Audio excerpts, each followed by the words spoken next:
नमस्कार, आप देख रहे हैं IDTV इंद्रधनुष और मैं हूं शंभुनाथ चौधरी। कर्नाटक के चुनावी नतीजे आ गए हैं। शानदार जीत से कांग्रेस को जोश का एक बूस्टर डोज मिला है। दूसरी तरफ हार्डकोर हिंदुत्व और मोदी के करिश्माई नेतृत्व के बूते चुनावी रणों में रनों की बौछार करने वाली बीजेपी के लिए इन नतीजों ने चिंतन मनन की खुराक दी है। आइए समझते हैं कि इस नतीजे की वजह क्या है और आने वाले दिनों में देश प्रदेश की सियासत के लिए इसके संकेत और मायने क्या हैं। पहले हम रिजल्ट के कारकों की पड़ताल करने की कोशिश करते हैं। पहली बात यह कि कांग्रेस ने इस बार कर्नाटक का चुनाव पूरी तरह लोकल मुद्दों पर केंद्रित रखा और रणनीति बनाने में से लेकर उन्हें अमली जामा पहनाने के लिए लोकल चेहरों पर भरोसा किया। कांग्रेस के राष्ट्रीय अध्यक्ष मल्लिकार्जुन खड़गे कर्नाटक से आते हैं। अपने गृह राज्य में चुनाव के नज़रिए से उन्होंने जो फैसले लिए उस पर पार्टी के किसी नेता ने कोई दखल नहीं दी। राहुल गांधी ने खड़गे पर भरोसा रखा। सिद्धारमैया और DK शिवकुमार, इन दो बड़े स्थानीय चेहरों को पार्टी ने समान तौर पर अहमियत दी। खड़गे दलित वर्ग से आते हैं। सिद्धारमैया और DK शिवकुमार के भी कर्नाटक में अपने अपने प्रभाव क्षेत्र हैं।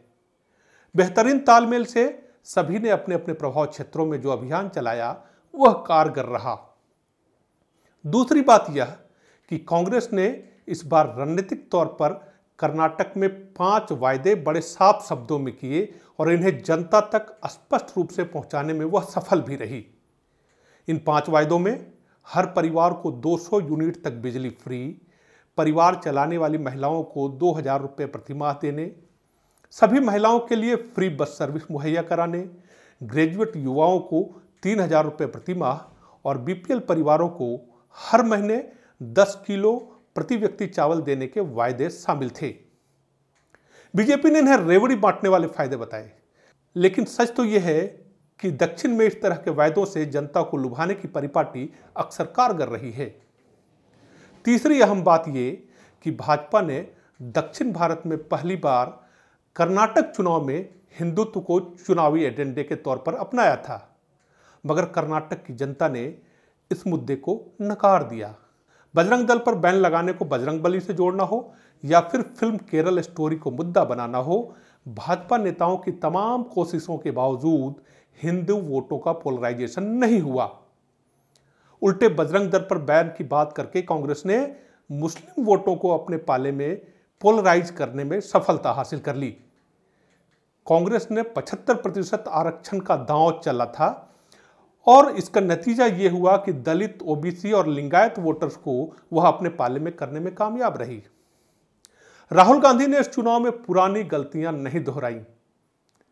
भाजपा चुनावी रैलियों में उनकी जुबान फिसलने का इंतजार करती थी और इसे मुद्दा बनाकर उन्हें पप्पू साबित कर देती थी।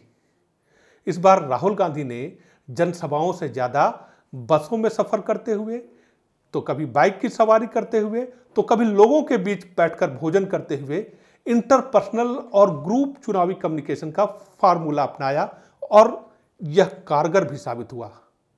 कुछ महीनों पहले राहुल गांधी ने कन्याकुमारी से जम्मू कश्मीर तक भारत जोड़ो यात्रा निकाली थी और इस यात्रा का सबसे ज़्यादा समय उन्होंने कर्नाटक में ही बिताया था।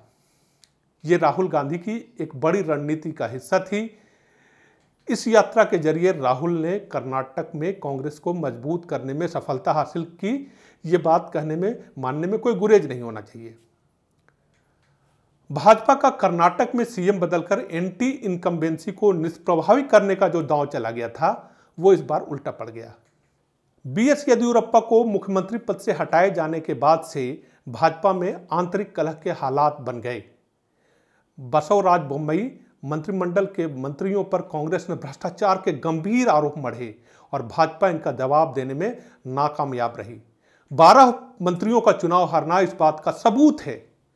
कांग्रेस ने भाजपा के बागियों को भी अपने साथ कर लिया और चुनाव में पार्टी को इसका फायदा मिला। कर्नाटक नतीजे के सियासी निहितार्थ की बात करें तो सबसे मजबूत संकेत यही है कि 2024 का लोकसभा चुनाव भी पिछले 2 चुनावों के तरह एक तरफा होने की जो बात कही जा रही थी उसके आसार अब नहीं लग रहे हैं। जैसा कि हमने शुरू में कहा कि हिमाचल के बाद कर्नाटक की जीत ने कांग्रेस को बूस्टर डोज दे दिया है। इससे पार्टी को एक मोमेंटम मिला है और अगर वह इसे बरकरार रख पाती है तो भाजपा की राह में वह एक बड़ी चुनौती तो खड़ी कर ही सकती है। तमाम शिकस्तों के बावजूद जो पिछले चुनावों में कांग्रेस को मिलते आए हैं, इसके बावजूद कांग्रेस के पास आज भी एक अखिल भारतीय स्वरूप है जिसे पुनर्जीवित करने का मौका उसके पास फिर से आता दिख रहा है। तो कैसा लगा आपको हमारा ये विश्लेषण? हमें आपकी राय का इंतजार रहेगा। बहुत बहुत धन्यवाद।